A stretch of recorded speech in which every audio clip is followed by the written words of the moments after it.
The Midway War, guys, right over there near Myers Creek, guys. There was a huge fight between the Great Northern and the Canadian Pacific Railway crews. It ended in like blows. Guys had like pitchforks and shovels and railway ties and plates, and they were beating each other senseless.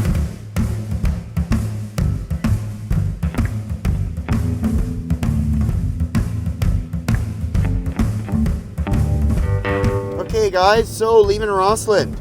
You can see OK Mountain, Mount Roberts as well. The IXL, Midnight, Old Cascade Highway is just right over there. We did that, so make sure you check that video out, but we're not doing that today. We're going the other way. But just down there, guys, there's a little road. The Old Cascade Highway, guys. It takes about an extra 2 hours though, and it's quite an adventure. If you're looking for an adventure, definitely an adventure. So we're following the railway, guys. We're gonna follow the railway route. We're just getting up on, we're gonna go through Strawberry Pass, drive up through Strawberry Pass and meet the Crow's Nest. And then we'll be down through the Burnt Basin and talk all about the new highway versus the old highway, the railways, and a whole bunch of good stuff, guys. There's not really much historical stuff on Strawberry. Like, you know, there's some hiking trails and the history of the road being built, but it's basically just a connector to get you to Rossland and Red Mountain because it's a ski resort community, guys. You can see here Christina Lake, Grand Forks west, Castlegar, Nelson east.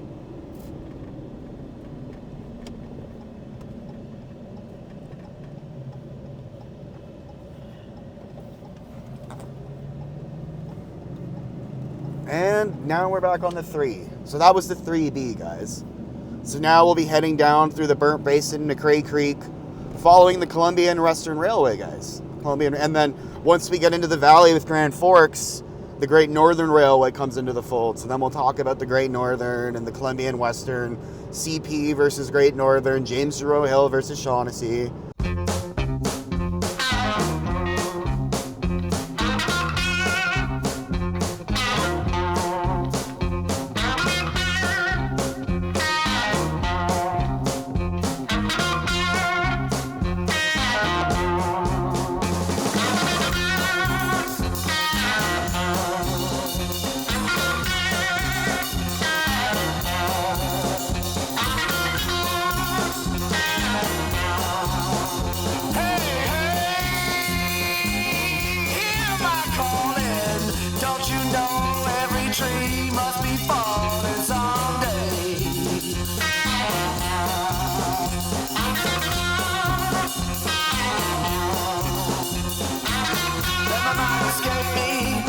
So we're back in Christina Lake. So when we started this whole journey, we turned off right over here to go on Santa Rosa Road, and that took us basically what we just did through the Burnt Basin, Highway 3.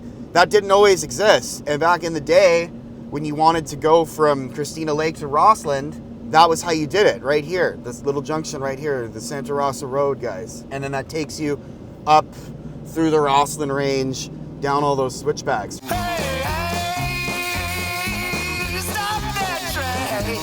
Don't you know that we all need some rain someday?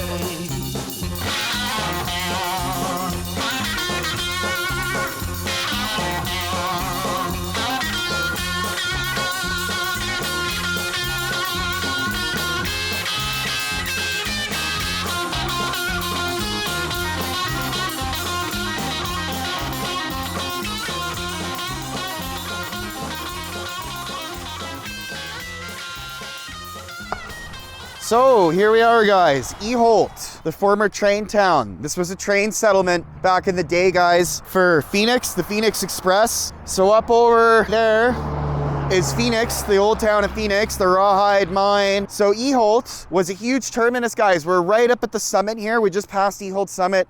We're just coming down now into like Greenwood, Midway area, Knob Hill. And so you have the Grand Forks smelter in Grand Forks, but we're entering a train hotspot. There's lots of trains going on. The Phoenix Express ran from Phoenix nonstop, 24/7, 7 days a week from 1900 to 1919 when Phoenix shut down, when the price of copper bottomed out and the town disappeared. There used to be a whole town site here, guys. Not much remains of it now. There's Eholt Road. In 1900, the CPR's Columbia and Western Railway penetrated the formidable mountains between Nelson and Midway, connecting the Boundary district to the East Kootenay coalfields and beyond. Eholt, at the summit between Grand Forks and Greenwood, became the CPR's divisional point and ore hauling headquarters. Due south and higher still was the growing city of Phoenix, with its rich copper and gold mines. A branch line with spurs was built to carry Phoenix ores to local smelters. Eholt yards included a roundhouse and powerful Shay locomotives, which made daily trips to Phoenix. By 1920, an amazing 15 million tons of ores had been shipped, but the mines soon closed, and Eholt, like Phoenix, was abandoned. You can see this is like, maybe there's some stuff here, a lot of garbage, but let's just take a little bit of a walk. See another one of these trenches. This be irrigation trench maybe, and I wouldn't be mining around here. Trying to walk to the town site, guys, and see the town, or what's left of it. You can see they got right of way for power lines here, but there's not really much left here, guys. Eholt was always small. Even back in the day, it was never big. Divisional point, guys, for the CPR, and the CPR owned the Columbia and Western Railway, which runs from Castlegar all the way through the Burnt Basin, which you just are at. So you've got Robson, Brooklyn, Paulson, Fife, Cascade, Grand Forks, and then continuing on now, we're coming up through Eholt, going around. The Crow's Nest Highway follows the railway. This highway that you currently see, the Highway 3, this part takes you up to Grand Forks, and this part takes you over to Greenwood. Now, both Greenwood and Grand Forks had smelters. There are basically 3 smelters in the Greenwood area. There's the Boundary Falls smelter, there's the Sunset smelter, and then there's the, I believe it's Dominion Copper Company smelter. Greenwood had a lot of mines. They had the Sunset mine, and then the Sunset smelter to smelt the ores from the Sunset mine. So one smelter is in Greenwood, one smelter is in Anaconda, and then the other smelter is in Boundary Falls. And Anaconda gets its name from the Anaconda mine in Butte, Montana, which is thought to be where that comes from. A lot of American influence. And Anaconda, it was the Americans' way of trying to take over. Started a town, called it Anaconda, and said, oh, we want to annex the land. So then Greenwood ended up being bigger, though, because it had one of the largest smelters in the whole British Empire, guys. So Greenwood ended up winning out. But for a while, it was Anaconda versus Greenwood. And we're just looking, because we're in the Boundary, guys. We're in the Boundary, so you always want to look at rock outcrops. These rock outcrops up here, too. This is a nice little area. Little flat area. I don't see any remains of anything, but like these outcrops here, guys, this is a perfect example of what you want to look at when you're trying to prospect. So obviously this has definitely been prospected before. The highway's right there, but you just walk along the outcrop looking. Oh, there's a foundation up there. Ah, here we go. Now we're cooking. Something, the old wooden ladder there. So this isn't something for the railway, maybe. This water stinks. It's all stagnant and gross. But something for the railway, maybe. You can see that's what it looks like down inside. But yeah, there's like a concrete structure here. Eholt. Trying to see if I can find any other remains of something. You can see where it's been poured back in the day, that old wooden ladder there. But just on top of this little rock outcrop. And when I say rock outcrop, guys, like this is a prime example of what I mean by rock outcrop. This right here. So you would just walk this whole outcrop looking for quartz, looking for color. It's not just the quartz you want to pay attention to. Sometimes the actual host rock itself has gold in it. And you can clean up pretty nice on those rocks. A lot of times it has gold in it too, especially like in Ontario and stuff. Just trying to see if there's any more things here in the bush. No, that one piece of concrete was kind of cool though, because that's just an indicator that at some point there was something here. This would look like it would have been The old town. Oh, there's a road. The old trail. Where does this go? So we're just walking around the old town site of Eholt, guys. Doing the railways. Talking about the Columbia and Western Railway. The KVR. The Great Northern. Anything else up here? No. Not really. Just a trail. Just a bush trail. Oh, this is a fence. Okay, yeah, well, that's far enough. Okay, so just kind of a random road. Sure, it has a purpose. But back in the day, guys, especially in the Phoenix era, 1900 to 1919, Eholt would have been very important because it would have been a source of water and fuel for the train, right? Because it's all steam. And the trains in Phoenix, guys, which is just up over there, they ran 24/7, 365. There was no stopping. They called it the Phoenix Express. All hours of the night, guys, you'd hear that train chugging along the track, fully loaded with ore, the copper gold ore from Phoenix. And Phoenix was a really, really rich gold town, guys. Phoenix was primarily a copper mine, but it was so rich, the ores were so rich that it produced, as a byproduct, more gold than the entire Yukon. Guys, like the gold that came out of Phoenix was a byproduct of the copper, and so they would process the copper and end up with gold, which is quite normal. And so the amount of gold that came out of Phoenix outdid what the Yukon gold was. This is Eholt, guys, just in the Boundary country. We're going to talk about Americans and how the Americans used to cause a whole bunch of issues in here for Canadians and, well, at that time, British settlers. But yeah, guys, the Americans could come up here and they caused all sorts of problems. So we're just going to continue on and we'll reach Midway, and then in Midway there'll be a whole bunch of stuff to talk about.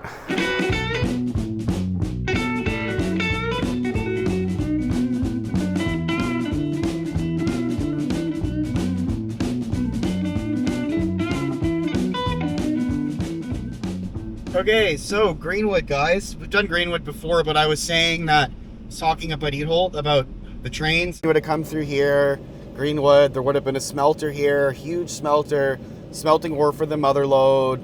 Anaconda, same thing, smelter. The Dutney Trail also goes right through here, except the Dutney Trail goes up over the mountain through Phoenix, which we did. So make sure you check the Phoenix video out.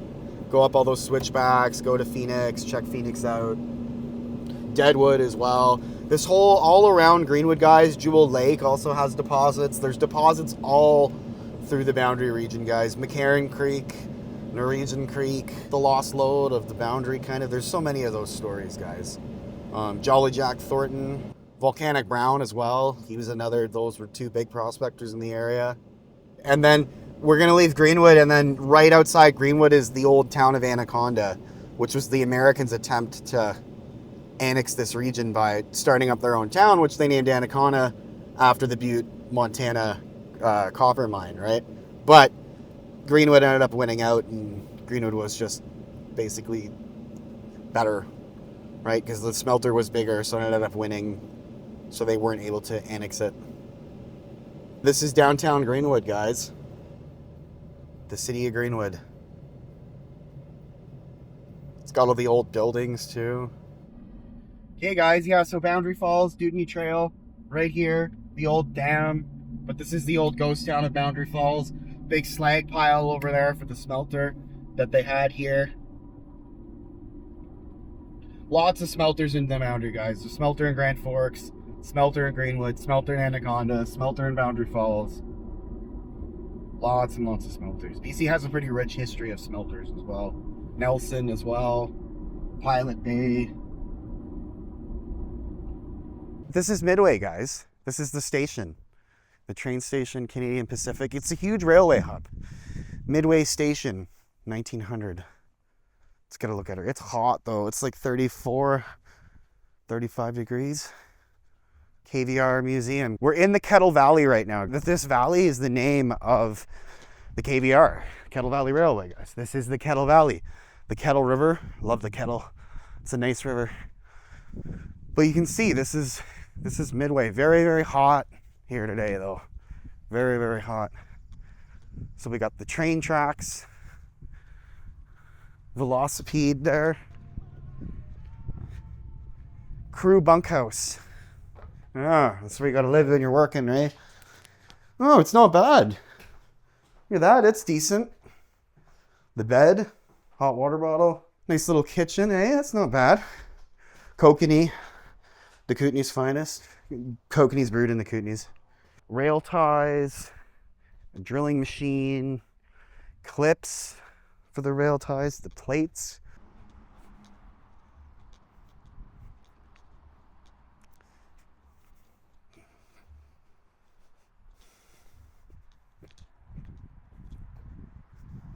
This is the Midway station, guys. Awesome, it's still here. Canadian Pacific Railway Company, public notice. Freight, passenger, and telegraph tariffs of this company are open to public inspection and may be seen upon application to the agent. Canadian Pacific Railway, effective September 30th, 1917. Oh, Transcontinental Main Line, Montreal to Vancouver, showing all the stops. Field to Vancouver. Yeah, okay. So we've got Seattle, Victoria, Vancouver, Port Moody, Coquitlam, Pitt Meadows, Ruskin, Dewdney, Desroches, Harrison Mills, Yale, Spuzzum, North Bend, Spence's Bridge. It goes all the way up. Schreiber, White River, Chapleau, Sudbury, Toronto. So this shows you the whole Transcontinental Main Line, guys. There's the Crow's Nest Pass line. There's also the Yellowhead Spur that goes up to Prince Rupert. Prince George, Prince Rupert, the Grand Trunk Railway, what would have been the Grand Trunk Railway at the time. Westminster Subdivision, Coast Kootenay Train via Kettle Valley Railway via Hope. But this is where the KVR and the Columbia and Western Railway met, guys. They both met here. Kettle Valley Railway, Andrew McCullough. So this is the actual rail grade, guys. I'll show you guys the rail grade. So that station used to be beside the maple tree on the other side, like right here is where that station used to be. This is the KVR, guys, the Kettle Valley Railway line. Mile zero. So Midway is mile zero for both the KVR and the Columbia and Western Railway. The Columbia and Western Railway goes from Castlegar to Midway, and then at Midway, it changes to the Kettle Valley Railway. Some people like to think of the Columbia and Western Railway as the Kettle Valley East, and then somebody like to think of the traditional Kettle Valley, like Hope to Midway, as the Kettle Valley West. So you've got the Dewdney Trail, the Kettle Valley Railway, both running through this area, and both for the same reason, guys. So both the Dewdney Trail and the KVR, they're both constructed to stop in there because incursion, because the Great Northern Railway, James Jerome Hill, Daniel Corbin of the Spokane Falls Railway, these guys, they were trying to take over the business in the Boundary region because of all the mining and all the opportunity here. And it would be America's way of saying, well, you know, we have all this infrastructure here, we've developed everything, so like we're taking this, right? And it was like, no. So we've got the Dewdney Trail, we've got the KVR, and we've got the Columbia and Western Railway. And CP owned both the KVR and the Columbia and Western Railway. The Crow's Nest Pass line goes from Cranbrook all the way to Kootenay Landing, and then at Kootenay Landing, stuff would have been put on stern wheelers, and that would have been sent over to Castlegar from Kootenay Landing. There's the main Transcontinental Main Line, Calgary, Revelstoke, Kamloops, all those well-known towns. Then there's Edmonton, Prince George, Prince Rupert. That's the Yellowhead, the northern line. And then there's the true southern line, because they built the Transcontinental Railway to unify the country, and British Columbia only said they would join the country of the Dominion of Canada if the railway was completed. But it wasn't enough. That railway is too far north. It's actually substantially further north than you would think. And so it was a limiting factor for Canada to like lay claim to this part of the region. So what CP did was they went in and put the Crow's Nest Pass line and then connected it up with the pre-existing lines of the Columbia and Western Railway, the Kettle Valley Railway, and that's kind of how it all worked. So there's three big rail lines of note, and also coming into Midway at the same time, and this line snakes through the states, and the Great Northern Railway owned a bunch of other holdings and of other companies, like the Vancouver, Victoria, and Eastern goes basically from here, just along the border. There's a big tunnel kind of near Myers Creek right around here.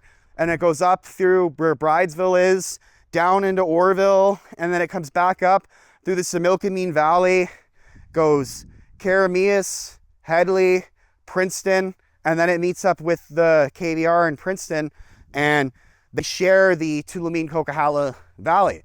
But the Vancouver Victorian Eastern was initially 4 Canadian guys wanted to build a railway from Vancouver to the Kootenays, but they had trouble getting the grants and all of that bureaucratic stuff, and so it didn't work out. But James Jerome Hill, he was instrumental in doing that, but they ended up having fights. And Midway, I talked about this in another video, brush on it again, the Midway War guys, right over there near Myers Creek guys, there was a huge fight between the Great Northern and the Canadian Pacific Railway crews. It ended in like blows. Guys had like pitchforks and shovels and railway ties and plates, and they were beating each other senseless because you have the Great Northern versus CPR, and they would fight. And James Jerome Hill sent up a whole bunch of rough dudes from Ferry, Washington and stuff. And there's a whole thing about the Americans coming in. So yeah, guys, this is Midway, British Columbia, Kettle Valley right there. Kind of the Great Northern, the Columbia Western, and the Kettle Valley Railway all converging in Midway.